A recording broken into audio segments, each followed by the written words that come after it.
Riverside Kinnick Stadium, it's a whopping 25 degrees, but don't tell these guys that, they're a different breed.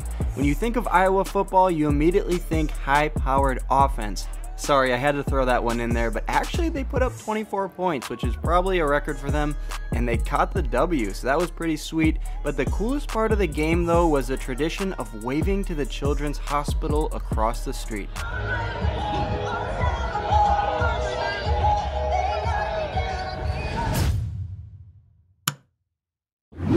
Enough football, it's time for some cards. We step inside Riverside Casino just south of Iowa City. Inside the poker room, we spot a 2-5 game with a $2,000 max buy-in. Let's run it up. First hand of the night, I look down at King Queen of clubs from the +1 position. The button straddle is indeed on. It's a fun game here in Iowa, and I raise it up to $35, to which the cutoff and the button both put in the call. That means we're going 3 ways to a flop. We see an above average one. It comes King 10-7 with 2 spades. And I'm first to act, and I decide to lead out for $50 into the field. It's a little bit less than half pot. There are some draws available that the other players can have, so I like my $50 bet here, and the cutoff does as well, the other player getting out of the way, leading us to the turn, which comes the 9 of hearts. Really shouldn't change too much unless the opponent had a hand like 8-Jack or 8-6, maybe a hand like King-9 as well, but I'm not going to slow down. I'm going to protect my hand against worse kings and also that front door flush draw. I fire out for $125, to which the cutoff waves the white flag, so always nice to get some momentum. First hand of the night going my way, scooping in that $212 pot. Up to $2,200 early on here, I look down at Ace-Jack offsuit from the button. The under the gun straddle's on, there's 2 callers to me, and I raise it up to $55, to which 3 players put in the call. So yeah, we're going to battle here on the button with Ace-Jack offsuit, looking to see an ace, a jack, or maybe a few diamonds there with my ace of diamonds, but that's not what we get on the flop when it comes 8-4-4. 8-4-4, not the best board in the world. Additionally, there's no diamonds out there that I can back into. So when the action checks over to me, the dealer ends up turning over the 7 of hearts. But I didn't act yet, and I kind of wanted to bet on this board. Even though I just have ace high, I can get a lot of hands to fold that have some equity and maybe just take down the pot here on the flop. After calling the floor over and realizing that that 7 is going to get shuffled back into the deck, the action's on me, and now it looks pretty strong, so I'm definitely going to bet. Was going to bet before, but now everyone knows I really want to bet, so yeah. I decided to fire out for $50, and everyone respects my bet there and folds, so I'm kind of curious if everyone would have still folded if I decided to just bet without that 7 coming on the turn, but I guess we'll never know, and I'm 2 for 2 on the night, and that brings us to the next hand where I look down at Ace-10 of clubs from the low jack. Under the gun straddle is on, there's 1 caller, and I decided to raise it up to $50. And 3 players this time put in the call. So yes, we are going 4 ways to the flop with a good suited ace. We have a royal flush draw. Let's see if we can get it. Flop comes queen high in all clubs. Bang! We flopped the flush.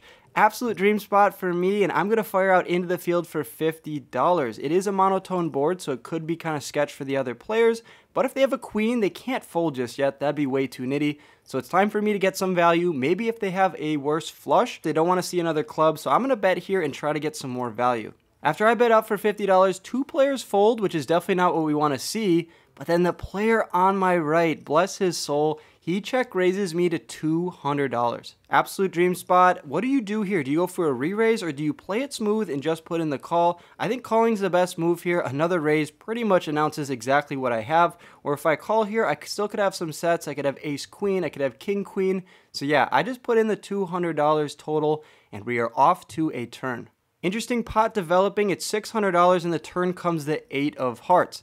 Will the opponent slow down now that he check raised me and I called on the flop? Absolutely not. They're a different breed here in Iowa. They're eating a lot of corn and they decide to bet out for $350 into me. A little bit over half pot. I have the nut flush. Do I go for the raise now? We're sitting pretty deep. I think if I just call and we don't see a board pairing card, I can rip it on the river.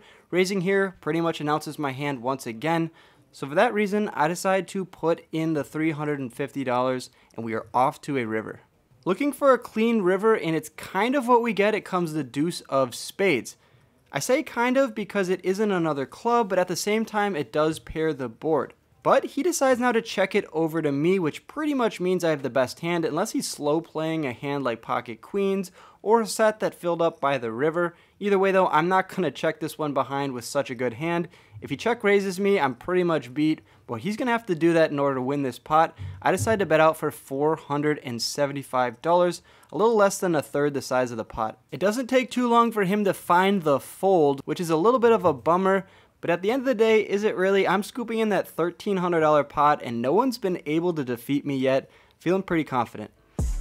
Real quickly, if you guys are enjoying this video, do me a favor and hit that subscribe button. Got a lot of cool videos coming up for Christmas, and spoiler alert, I might be giving $3,000 cash away to you guys. So drop a subscribe and let's get back into this video. I've been playing a lot of poker, as you guys obviously know, but one thing I've never seen is a player playing over another player. What does that mean? Well, you can see in this clip here, there's a glass box over a player's chips, but he's been gone for a while, and instead of taking him off the table, someone else comes and buys in for their own stack and literally plays next to somebody else's stack. Let me know down in the comments if you guys seen this before, but I personally haven't. Is it just an Iowa thing, or does it happen anywhere else? Kind of curious. Next hand of note, I look down at 4 deuce of clubs. I have $3,000 in my stack, and I'm in the straddle. Under the gun, who goes by Joe, he raises it up to $30. Nice raise, Joe. There's 2 callers, and the action's on me. I didn't come all the way out here to Iowa to not play hands with guys named Joe, so I decided to put in the additional 20 bucks, and we are off to a flop. Easy as that. Easy as that, I say, because a flop comes 10-4-4. Bang! We flop 3 of a kind. Obviously, I'm in the straddle, so people could probably put me on a 4 when I start to announce my hand, but at the same time, it's a great hand, and we are going to try to get the maximum. Obviously, I'm going to check. Joe on my left decides to bet out for $60. One player puts in the call, and the action's back over to me. Now, let's think about our options real quick. I have a 4, but it is the worst 4 in the deck, so anybody else with a 4 obviously has me beat.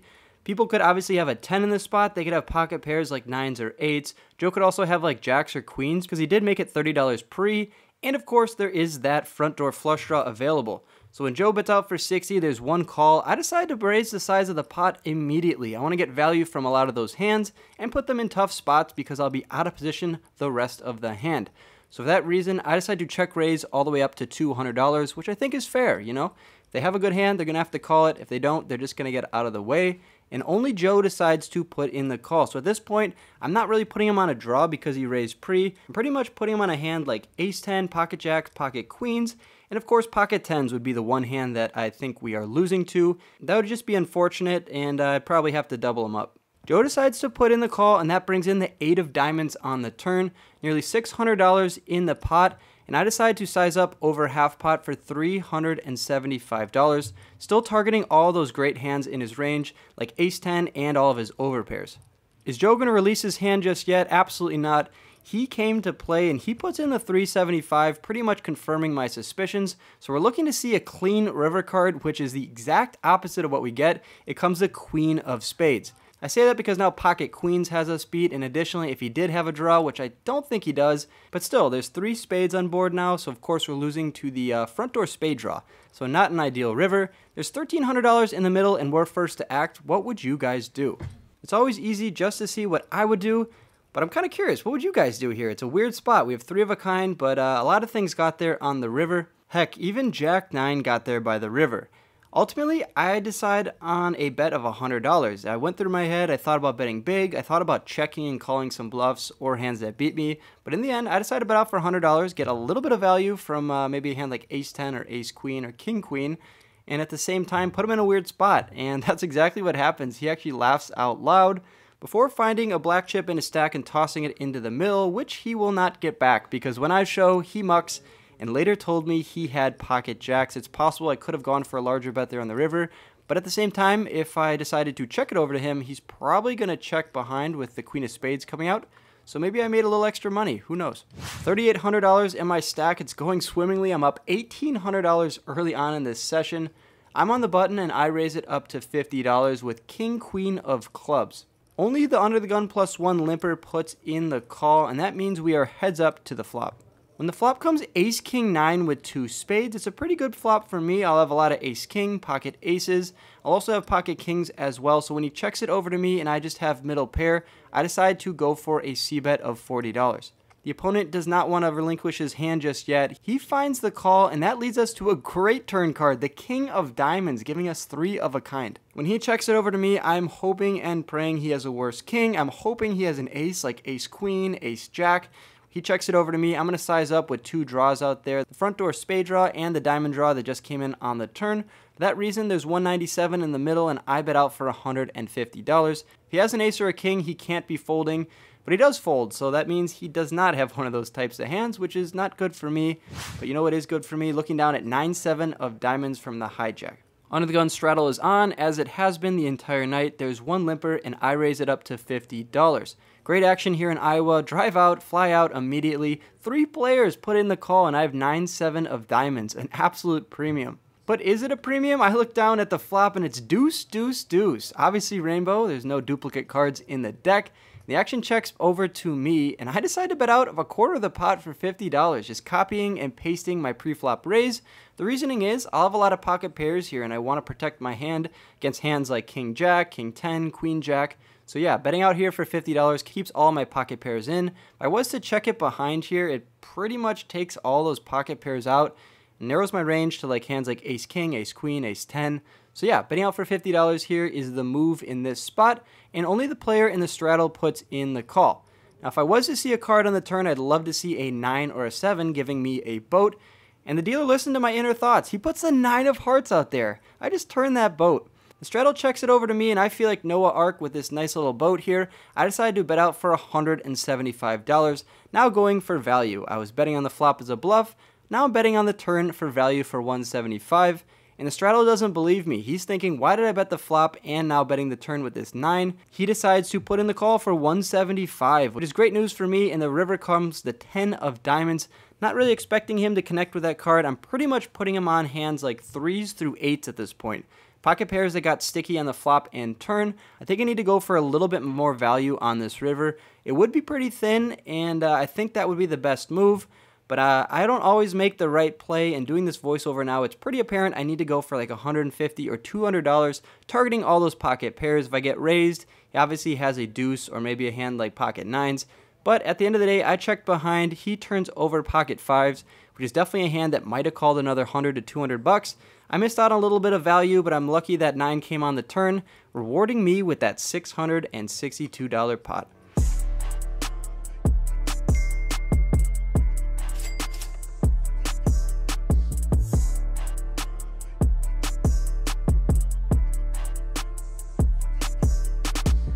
Alright, the beautiful ladies, they are in my corner. They want some attention, and I will gladly give them some. I'm in the big blind, the straddle's on, and the hijack opens it up to $35.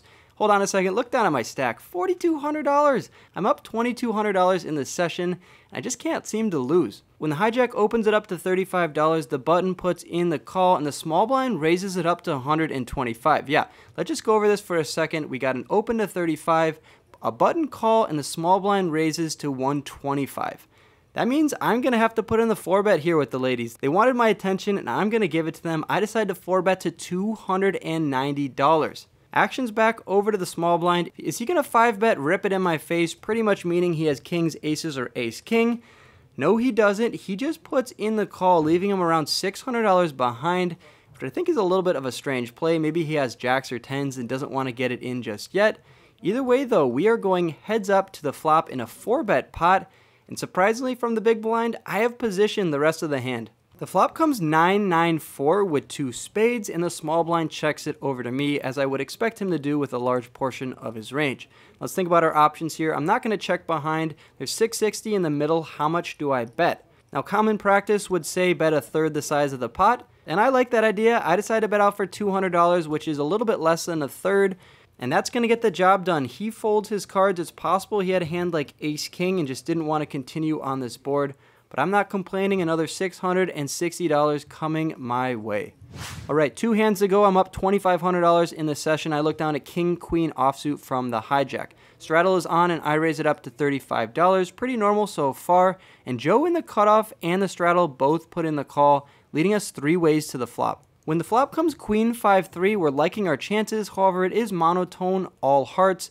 got to be a little cautious of that going forward. And the action gets checked around. Straddle checked it over to me. I checked it over to Joe in the cutoff. That's called monkey in the middle. Going to be doing a lot of checking, but you guys already know that. And we see the turn card, which comes the deuce of spades. The straddle now assumes that I am weak, and he bets out for $75. If any of you guys heard that phrase, when you assume, you just make an ass out of you and me. But I'm in this hand looking to make an ass out of the straddle. When he bets out for $75, I decide to put in the call here. Not going to raise him and get into a weird spot where he has like pocket fives or pocket threes or a flop flush. Instead though, I'm going to play my hand pretty slow here and just put in the call. And we're off to the river, which comes the ace of spades. Actions on the straddle, is he going to slow down when I call him on the turn? A lot of his pocket pairs like 10s, 9s, and 8s probably would just slow down here now thinking that they are beat. But he does not. He bets out for $175. So he's telling the story he has a good queen. He might have hit the ace, like the ace of hearts in his hand, like ace 10 of hearts, ace jack of hearts. Or he's saying he has a hand like pocket fives or pocket threes. I think I gotta be calling in this spot. I have a pair of queens and I played it kind of weird up until this point. So I cut out my chips, and before I even put in the call, he says I'm good, but he's smiling, he's playing a little game. Maybe it's an angle, maybe it's not. At the end of the day though, I decided to cut out the chips to put them into the middle, not put them back into my stack. So I put them into the middle and say call. He mucks face down saying I'm good, and I guess we appreciate the honesty. It's not often you meet a poker player that's actually telling the truth. Either way though, $612 coming my way, and we look down at the last hand of the night, pocket nueves from the button. We have almost $5,000 in my stack, the straddle's on, and the low jack opens it up to $35. The hijack puts in the call, the cutoff calls, and the action's on me. Now a lot of the times I'm just putting in the call here for 35 bucks, but I have the button. It's one of the last hands I'm playing in this session, so I decided to 3-bet them up to 120. If they all fold, that's great. We're going to take down a lot of free money. If one of them calls, we're going in position to a flop, and we definitely would have range advantage on a lot of boards. What I didn't expect, though, was everyone that put in $35 to now call for 120. Funny saying, if it's good for 35, it's good for 120, I guess. So we are going 4 ways to a flop with pocket nines. I'd obviously love to see all undercards, or maybe a flop that comes a 9 on it. Flop comes queen, queen 3, which isn't the worst board I can think of. I have 2 pair, and unless they hit a queen, I'm probably good in this spot. So when the action checks to me, I decide to bet out for $100. 1/5 the size of the pot. I think it's a good bet to find out where I'm at. And the hijack is going to tell me where I'm at. He check raises me to $350. He has around $2,000 left in his stack. It's a weird spot. I'd be doing a lot of calling here in position and seeing what he does on the turn. But he hasn't played many hands, and I actually decide to fold my cards. Might be a little tight before you guys let me know down in the comments, but definitely player dependent. Haven't seen him play really any hands this session up until this point. So when he check raises me, it's going to be a queen a lot of the time. And just like that, he's taking in that $947 pot. With that last hand in the books, we rack up our chips and head over to the cage. Alright you guys, that wraps up that 5-5 session here at Riverside in Iowa City. I got into that game for $2,000, out for my biggest profit ever in Iowa. Well, joke's on you guys, because I've never played in Iowa before, but I still made $26.40. How'd you do, Jake?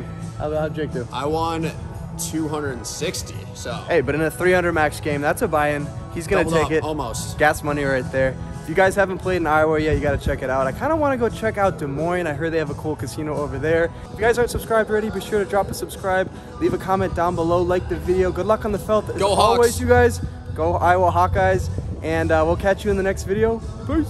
Thanks for watching to the end of my video. Click my head below to subscribe and stay in the loop. See you next time.